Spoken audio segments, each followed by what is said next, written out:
Welcome to Go For Side Effects. I'm your host, Kevin Simon. You all know my co-host, John. John, how are you doing? I'm doing good. Thank you. And we got Tina. Tina, how are you? Great, thanks. Wade, how are you? Absolutely fantastic, brother. So us four are here tonight for a reason. I was giving a tape mysteriously. It showed up in my mailbox, and I asked Wade to do a little bit of investigation. This is the testimony. It's almost like a narrated testimony of what happened during Desert Storm by General Schwarzkopf. I know in my title I put down Desert Storm's, disgraced by, General Schwarzkopf's testimony.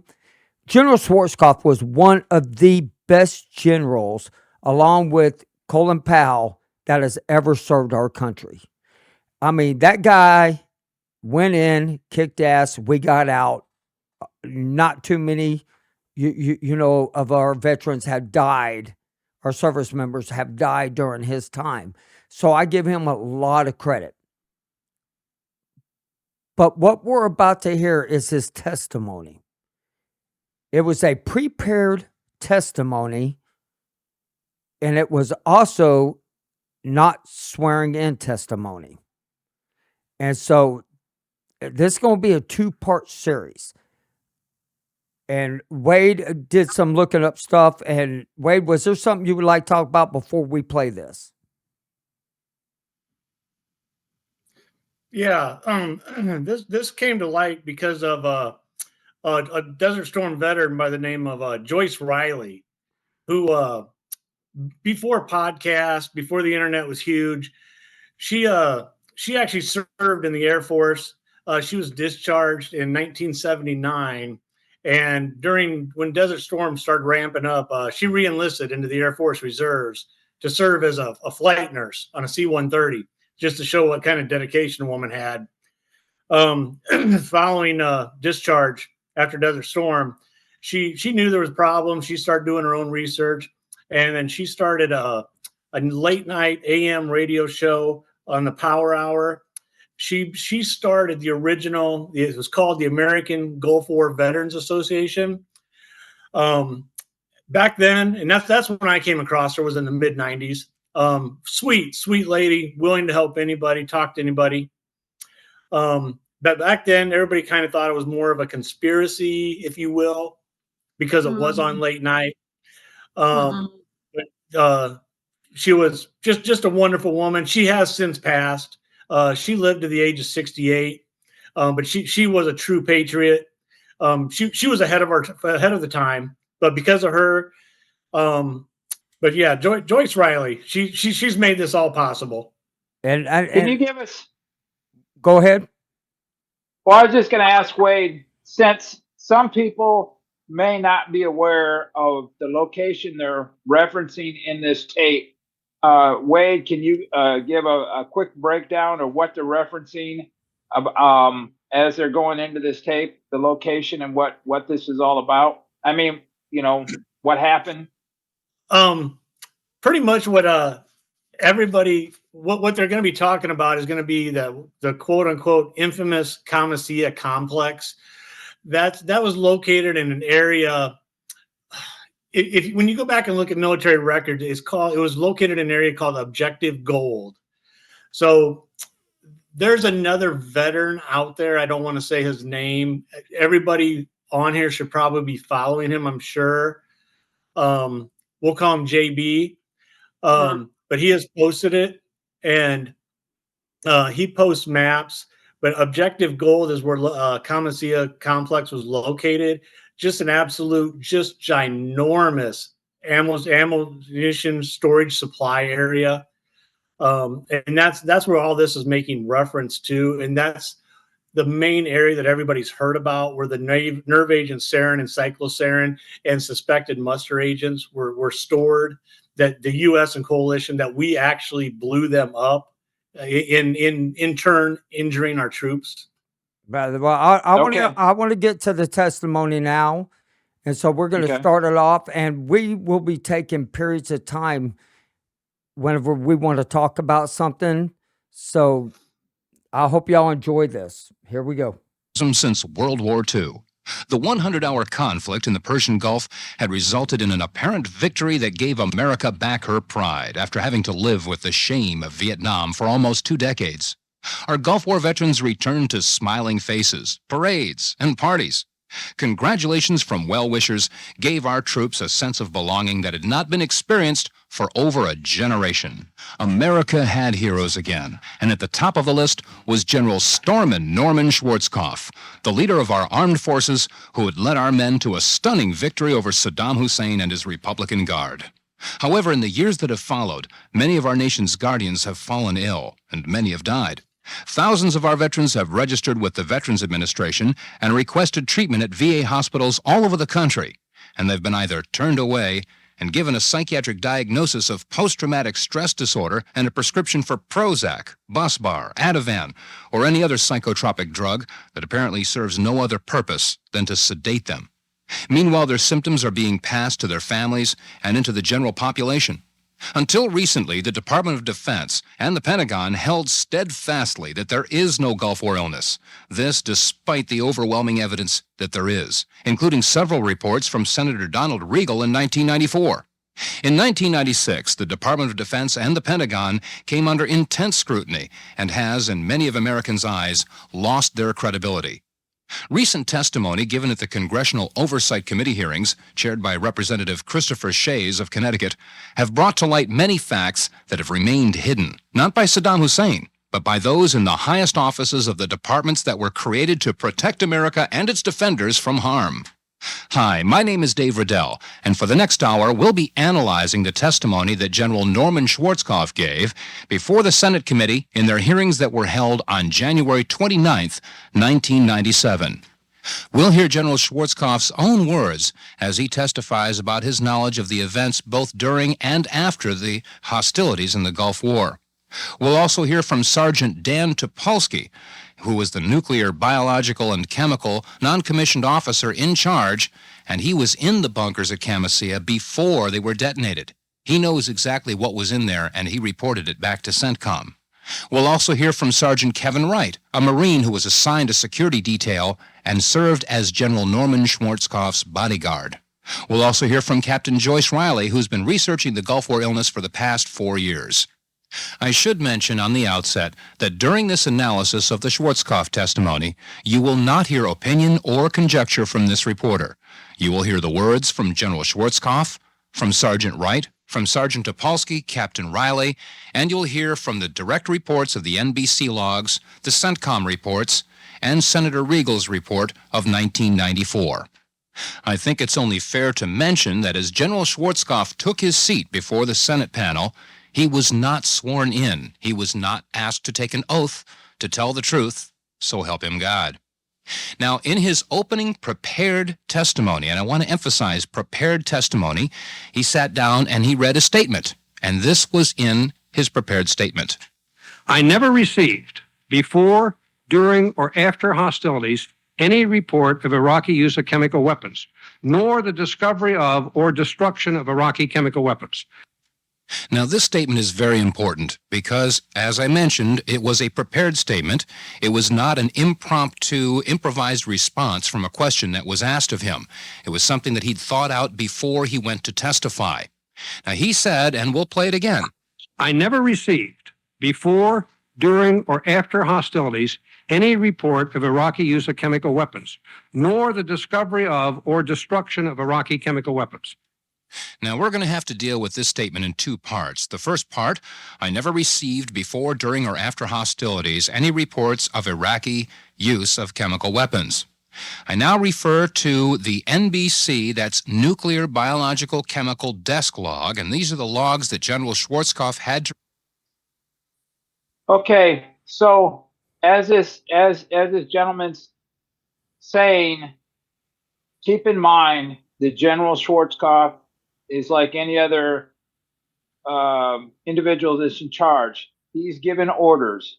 Now, the verbiage is what we all need to pay attention to. What General Schwarzkopf is, it's like a contract. It's the particulars, the verbiage that we're listening to. Now, as we go on, again, listen to the specific verbiage that's being said. Keep in mind, he was not under oath, but it was a prepared Right. statement. Right.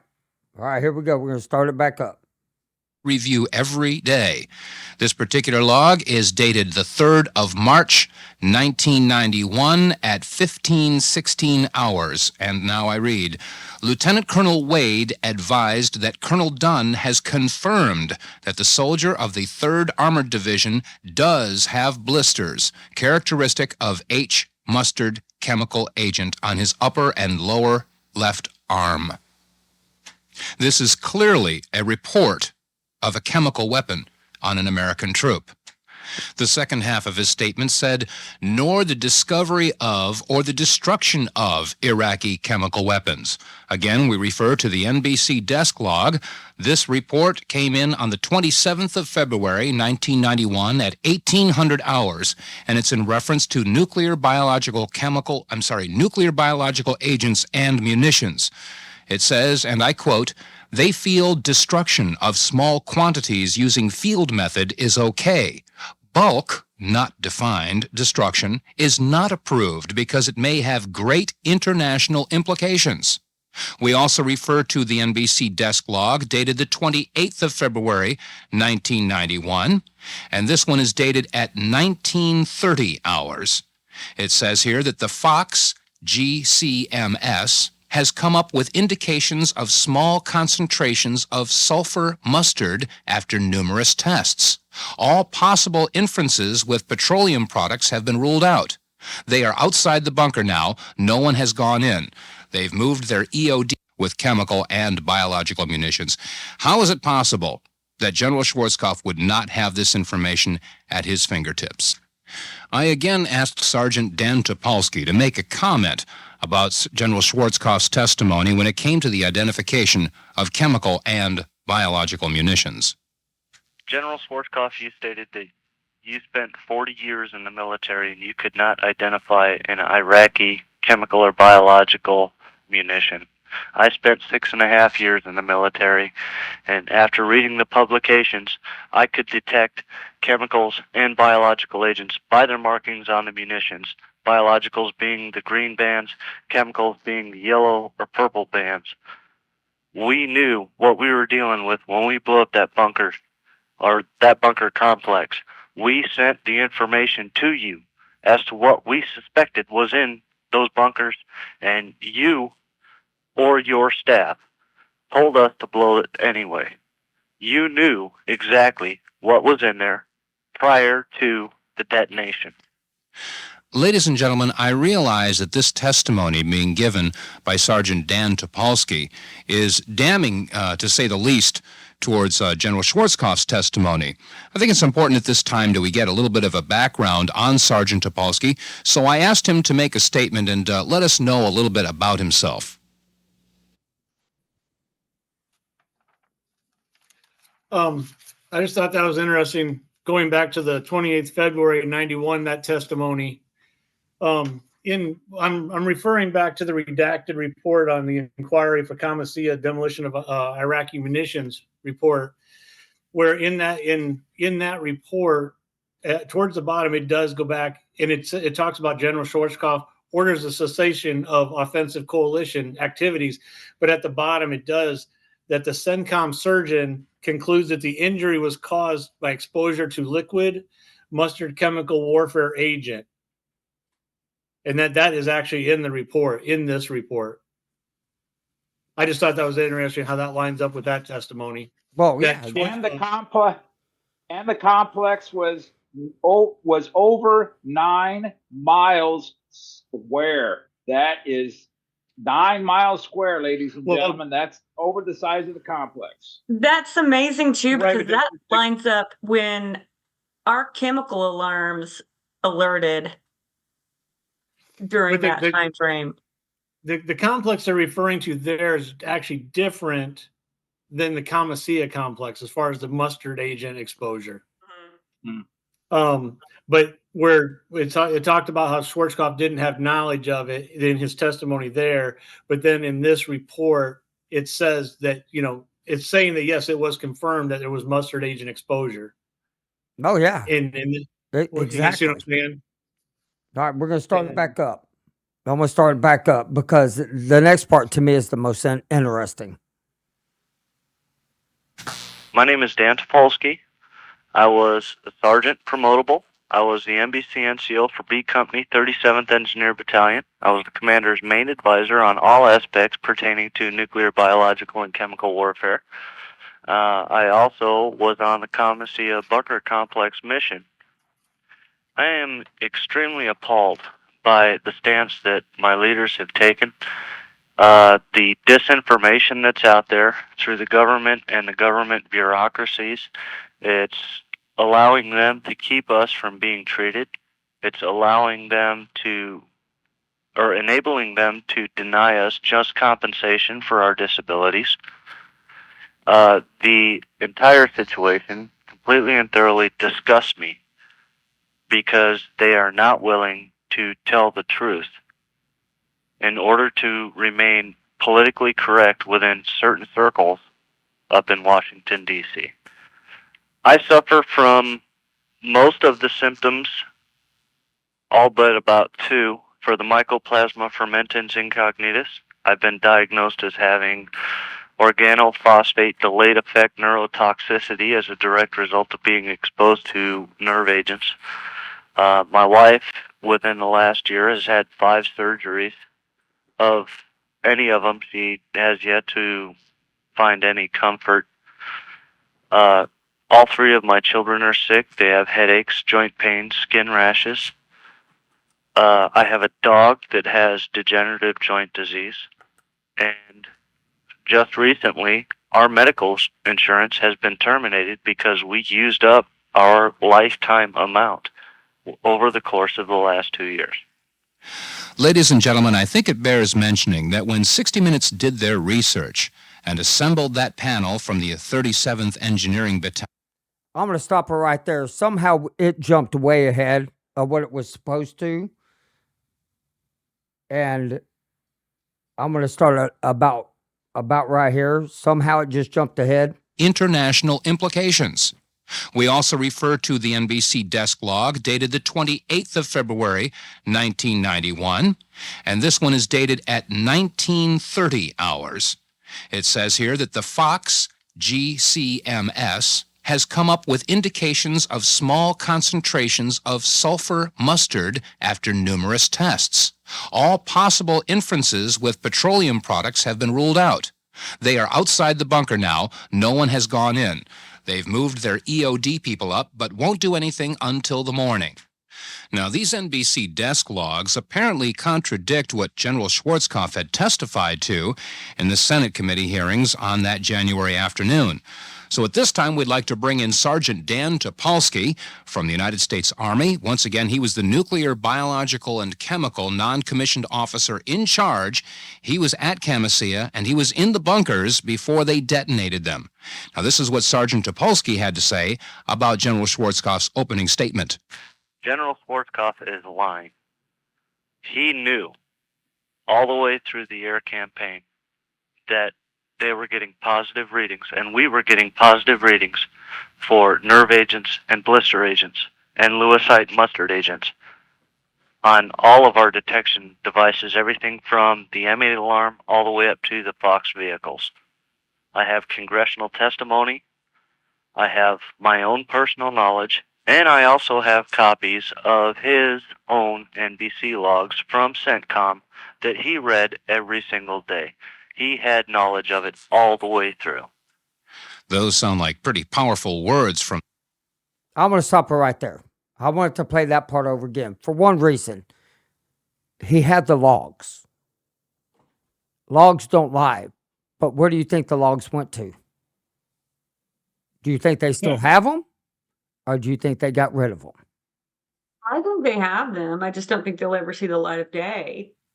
Yeah, It's I would like agree with it's just that. like how all of our medical records for those who had immediate reactions in theater, those are gone. They never made it back.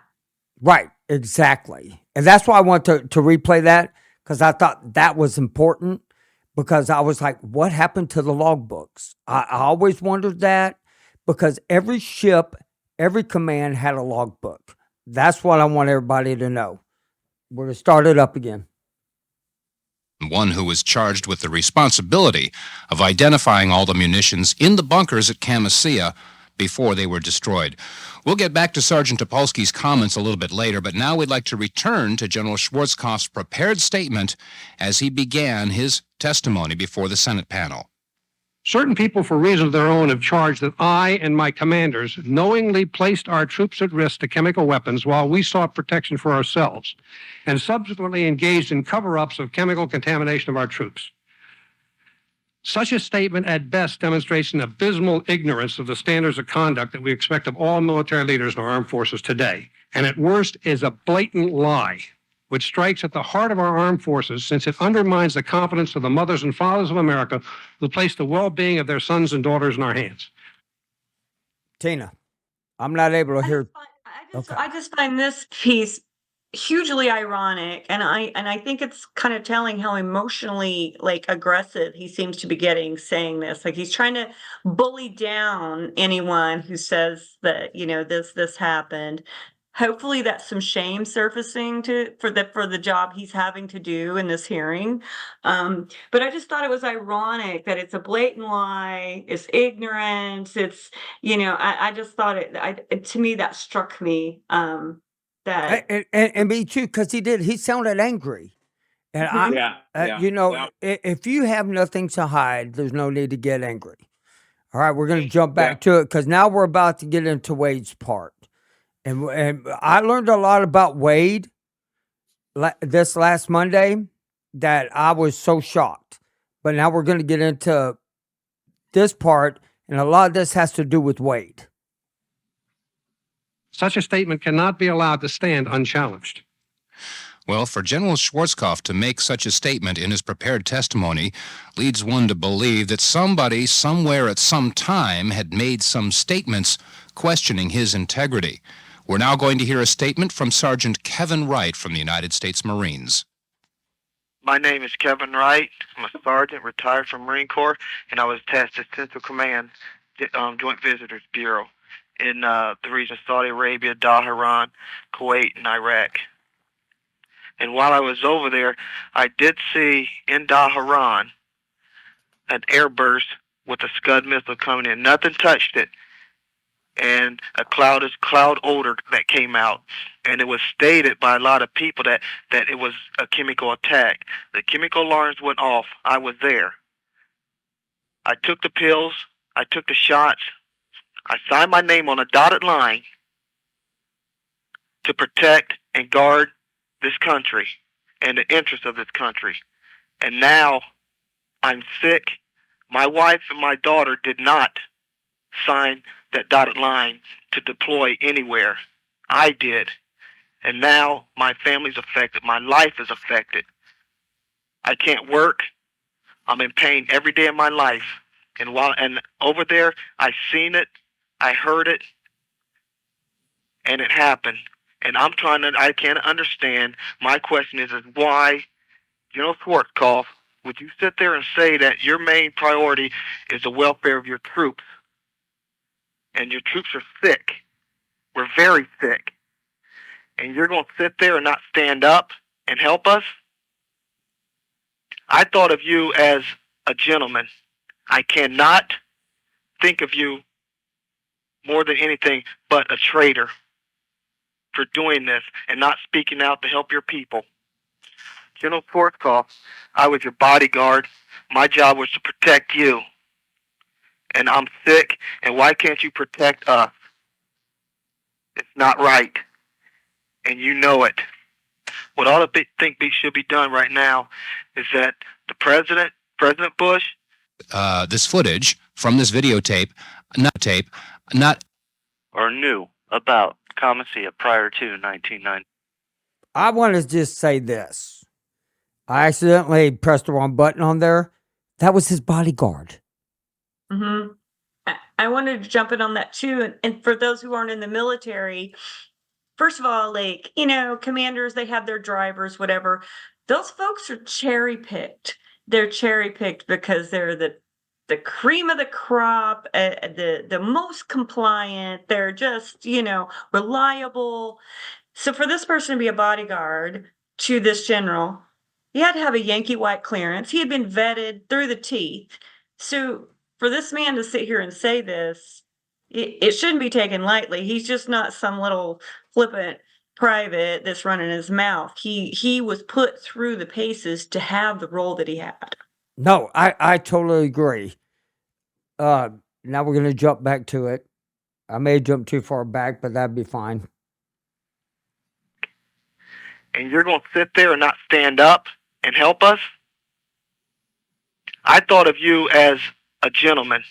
I cannot think of you more than anything but a traitor for doing this and not speaking out to help your people. General Schwarzkopf, I was your bodyguard. My job was to protect you. And I'm sick, and why can't you protect us? It's not right. And you know it. What I think should be done right now is that the President Bush, General Powell, General Schwarzkopf, I signed the dotted line. We all did. Don't lie to the American people. Speak out the truth. Speak it out now. It's been too long. I don't believe that anything else needs to be said about Sergeant Wright's comments. We'll let them stand on their own. Let's return now to General Schwarzkopf's testimony, and we'll get back to the events at Camisea. This is what General Schwarzkopf had to say about Camisea. As I stated, the first time I ever heard of Camisea was in 1996 when it was first announced by the Department of Defense, and nobody was more surprised than I was.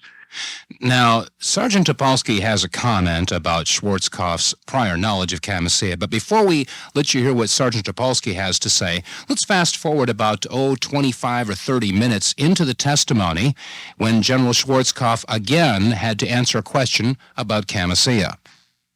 I remember General Franks came to me, and I assume it was Camisea he was talking about at the time, because it was about the same time frame, and talked about this huge ammunition dump that they had found with literally tons and tons and tons of ammunition in it, and there was no way they could possibly retrograde it, and I challenged him on that, and he convinced me that no, they couldn't retrograde it, and therefore they were going to destroy it in place, and I said, fine, now that's Camisea.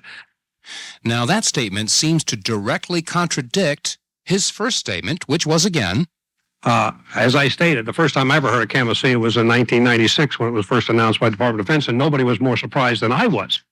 After viewing General Schwarzkopf's testimony, which, by the way, was broadcast on C-SPAN nationwide and was replayed twice, I asked Dan Topolsky to make his comment in regard to General Schwarzkopf's knowledge of Camisea.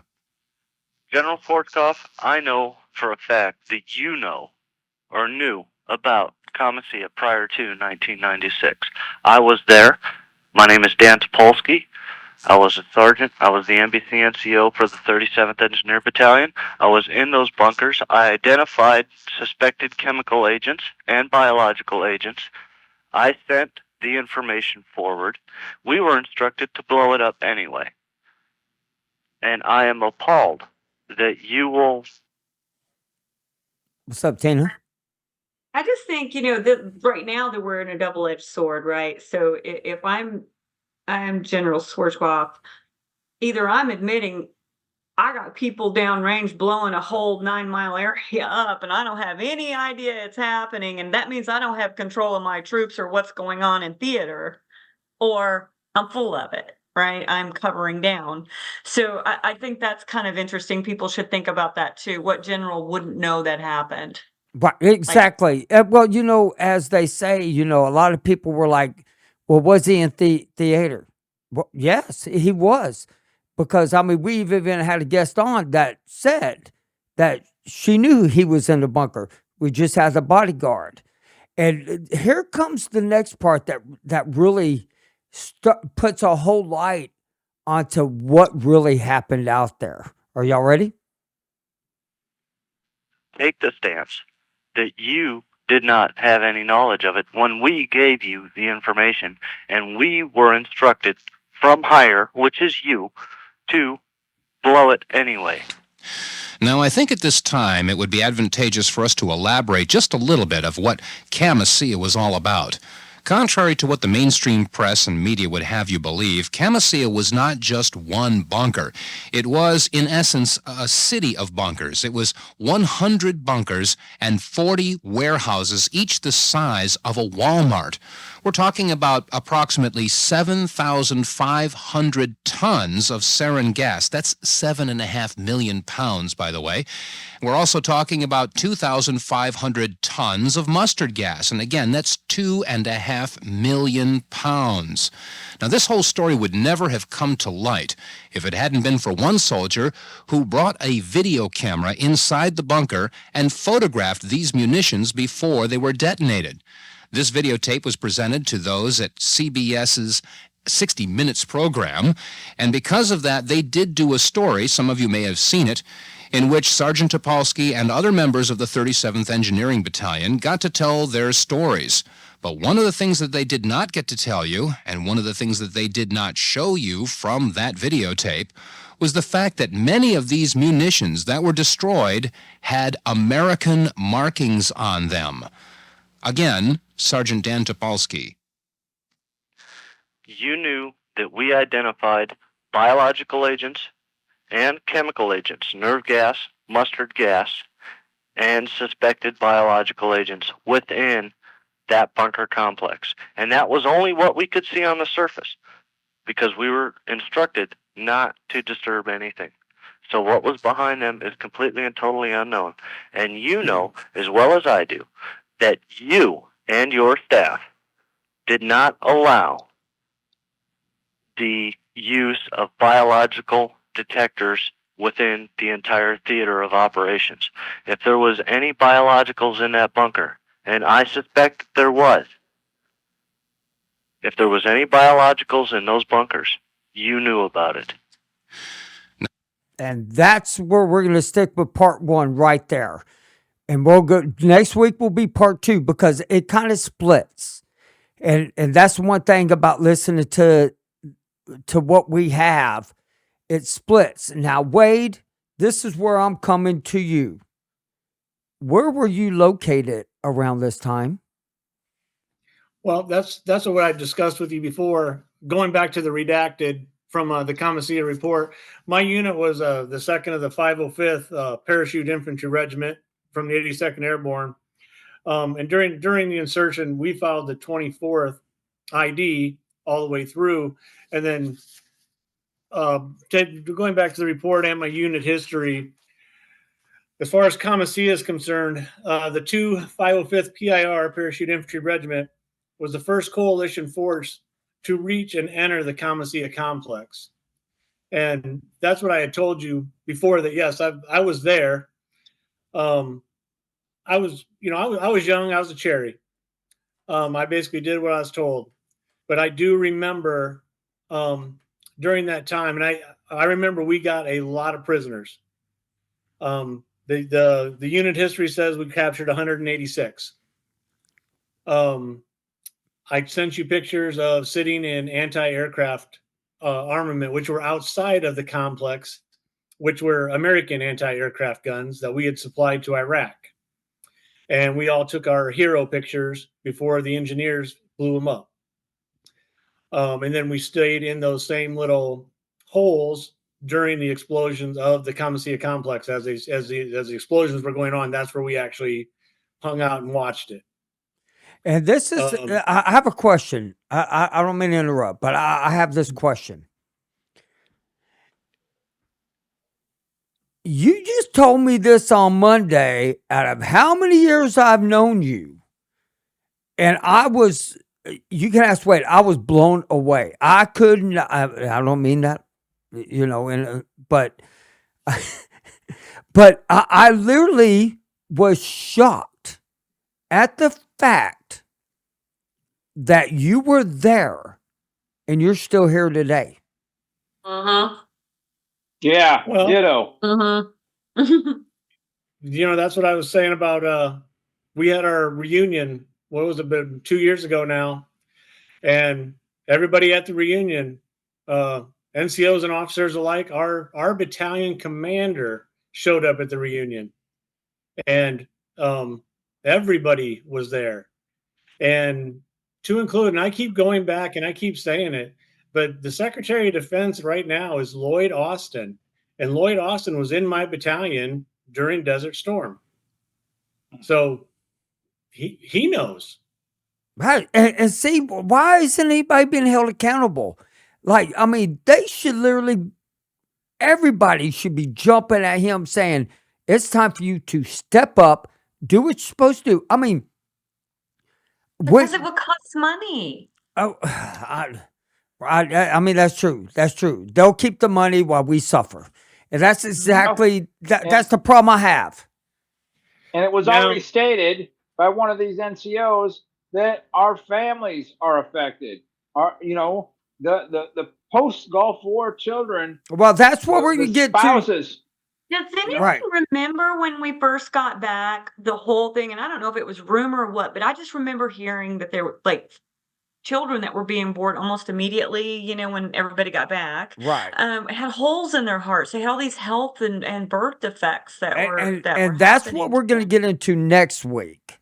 What I want to concentrate on the fact is Wade's had cancer. And I know that Colin Powell and Schwarzkopf were also in Vietnam, but they have cancers, all covered under the PACT Act. And that's the one thing that gets me is, yes, I understand that Vietnam, the Agent Orange, could have played a big factor along with Desert Storm in them getting cancer. And I know with Colin Powell that there was other problems and General Schwarzkopf, but that played a factor also, Desert Storm, that they got cancers, because Schwarzkopf's had a lot of the cancers that most of the other guys have got. I mean, the mysterious bleeding. To look at the ratio of those types of cancers, right? And right. Do some kind of analysis on the death statistics. Well, that's what I would like the VA to do is tell me how many people had prostate cancer from Desert Storm, how many people had blood cancer from Desert Storm. Desert Storms, time up, just see. And I bet you a lot of people, and heart attacks. I believe heart conditions are really, really big thing. Now I do, I don't particularly want to talk on open until we discuss it in the after show, but on the second half of this tape, is something that I really want to discuss again next week that I think is really pertinent that we haven't brought up yet. But it will directly pertain to biologicals and what the testimony is going to bring up that I think is going to be another interesting subject. Right. And after the second part, we will release the whole entire tape. It's about 30 minutes long. We will have it out there. You can hear it all in one setting. But we wanted to go through this. I know I messed some of it up. Sorry, but I'm new at stuff. You're doing fine. Right, but the major part was we got to hear the first 15 minutes, and it went by really quick. That's the one thing. When I was listening to this, that 15 minutes pissed me off for the whole week. I'm with you. The second half will piss me off for the next week. And I mean, but it explains a lot.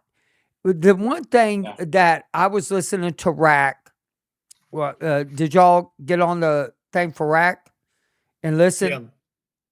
That we have a new guy in charge of that. He seems to be very caring. I believe he's an Air Force guy who I think he was in Desert Storm. And he, to me, that guy sounded genuine, like more than I've ever heard before. But the one thing they keep focusing on is fibromyalgia, IBS, and chronic fatigue. No, Neurological disorders. Neurological, those are all neurological. They're all All autoimmune of it. responses. Yes. Thank you. And start saying neurological disorders. That's the one thing that I would love for everybody to get in there and listen to the rack talk, because all they do, I understand fibromyalgia. A lot of people got it. IBS, a lot of people got it. Chronic fatigue, everybody's got it. Neurological disorders, everybody has. Everybody has neurological disorders from Desert Storm. So think about this. Those PB tabs, right? What was their job? What was their role? We later found out that those were experimental drugs that were given to us. They weren't even like, so their job was to, I guess, help us to continue working through a neurological agent attack, right? So Yep. we ended up with a neurological agent attack through sarin gas at some point, right? With what happened. Maybe they were proofing or testing their product. I don't know. But at the end of the day, you can't tell me that you gave me something that was supposed to alter my neurological system, and that now then I have neurological disorders, that they're not related. They And have to be. and on top of that, the PT tabs, y'all go look. The side effects. I still problems. actually have in my possession some of those. Yeah, you we Oh, you shouldn't have said that. You're going to disappear. But should say, I want to well, thank yeah. everybody for listening tonight. Next week, we're going to have part 2. And next week is where I really get upset. And because that's where, to me, it hits home the most, is our family and our kids. So we're going to have part 2 next week.